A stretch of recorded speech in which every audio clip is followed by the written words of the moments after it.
भारत समृद्धि एवं BL media solutions द्वारा आयोजित गीता जयंती महोत्सव एवं गीता का अंतर्गीत पुस्तक के द्वितीय चरण के विमोचन के शुभ अवसर पर आज के कार्यक्रम के मुख्य अतिथि,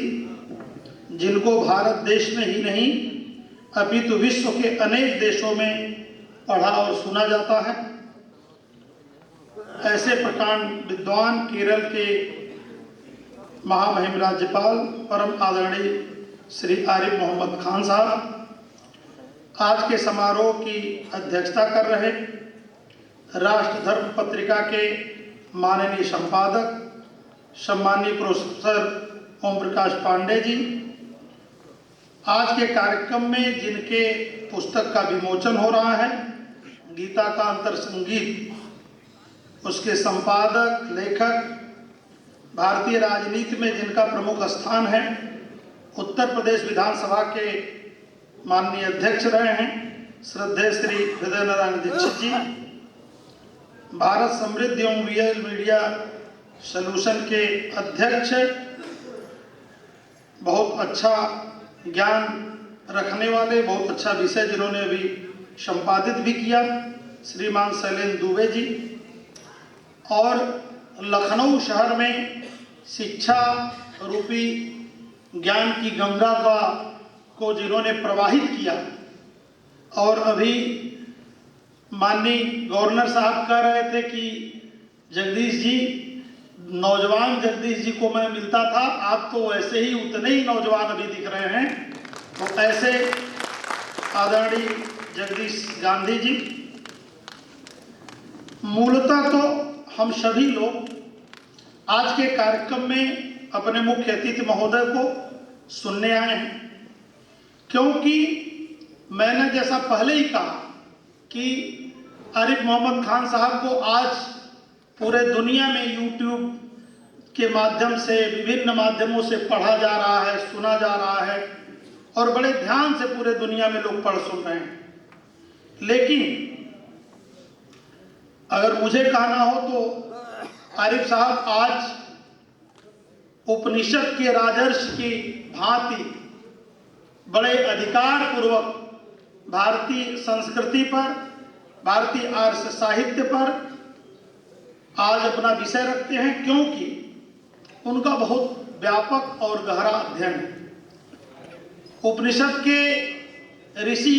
एक सूत्र कहे हैं, तत्त्वमस्य केतु, तुम भी वही हो। मुझे लगता है कि आरिफ मोहम्मद साहब का जो दृष्टिकोण आज विभिन्न विषयों को प्रतिपादित करने में, उनको रखने में, लोगों को अवगत कराने में, शिक्षित कराने में रहता है, तो उसका भाव यही है कि सभी के अंदर जो एक परमात्मा है, ऋषि कहते हैं उपनिषद में कि तत्त्वमस्य श्वेत केतु, तुम भी वही हो। तो आज उनको बहुत ही सौभाग्य की बात है कि हम सब लोग आज उनको सुन पाएंगे, उनका मार्गदर्शन हम लोगों को प्राप्त होगा। गीता का अंतर संगीत पुस्तक के संपादक माननीय हृदय नारायण दीक्षित जी आज अपने बहुमूल्य समय में से यहाँ अपना समय निकाले हैं, पधारे हैं। हम सब जानते हैं कि माननीय दीक्षित जी बहुत बड़े लेखक हैं, बहुत बड़े साहित्यकार हैं। आज पूरे देश में जिनको पढ़ा जाता है,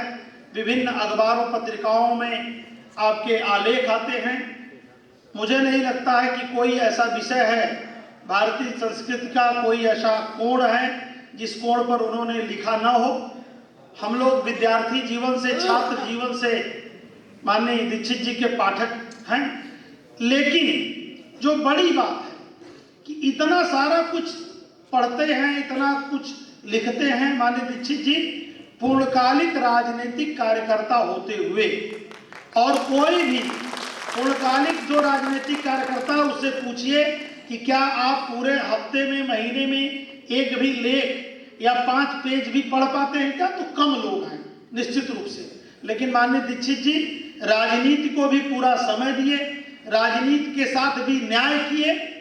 और साथ ही इतना लिखे पढ़े भी। और एक पक्ष और,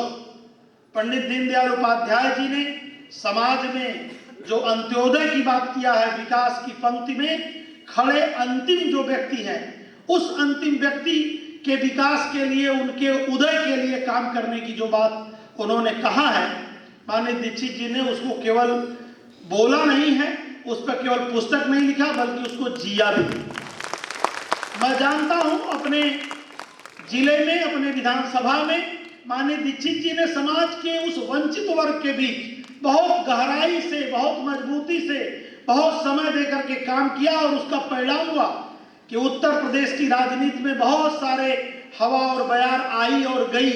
बहुत सारी पार्टियां खड़ी हुई, लेकिन जिन लोगों के बीच माननीय दीक्षित जी ने काम किया, वह चाहे किसी भी जाति वर्ग के हों, आज भी उनके साथ खड़े हैं, आज भी उनके इशारे पर चलते हैं। तो इस प्रकार से माननीय दीक्षित जी को भी आज हमको जो है कि यहाँ सुनने का अवसर मिलेगा। आज उनके पुस्तक का विमोचन भी होना है। मित्रों, कल गीता जयंती का कल थी और आज का समारोह जो है वो गीता जयंती के उपलक्ष्य में ही मूल रूप से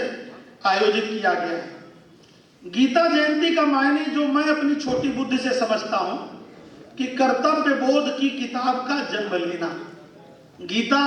का जन्म लेना अर्थात कर्तव्य बोध की किताब का जन्म लेना। गीता विकसित भारत में विकसित मनुष्य की पुस्तक है।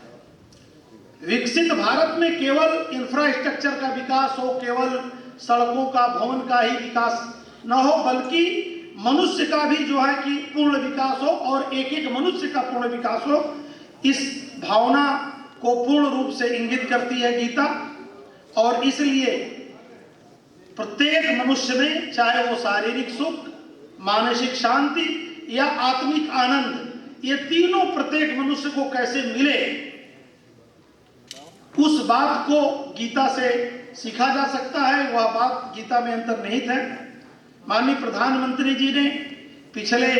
15 अगस्त को लाल किले के प्राचीर से जिन पंच प्रणों को उद्घोषित किया, उसमें से 5वां प्रण नागरिक कर्तव्य का है।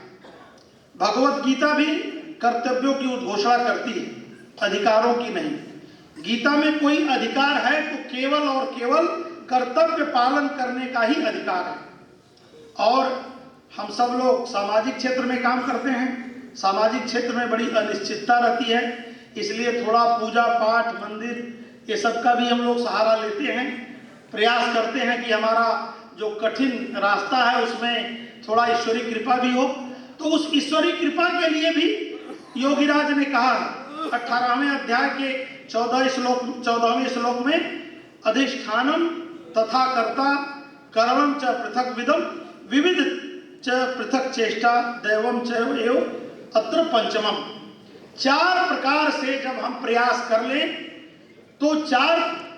प्रयासों के बाद जो है कि जब हम, अर्थात जितने भी हमारे शरीर में शक्ति है, जितना भी हमारी बुद्धि है, वो पूरा जब हम लगा लेते हैं, तब हम दैव कृपा की चेष्टा करें, तब हम दैव कृपा की कामना करें। पहले हमको अपना पुरुषार्थ करना है, उसके बाद दैव कृपा होती है, ऐसा योगीराज कहते हैं। आज का अवसर जो है अपने 2 मनीषियों को सुनने का है, इसलिए मैं अपनी वाणी को यही विराम कर देता हूं। और आज लखनऊ की इस धरती पर भारतीय जनता पार्टी उत्तर प्रदेश की ओर से आदरणीय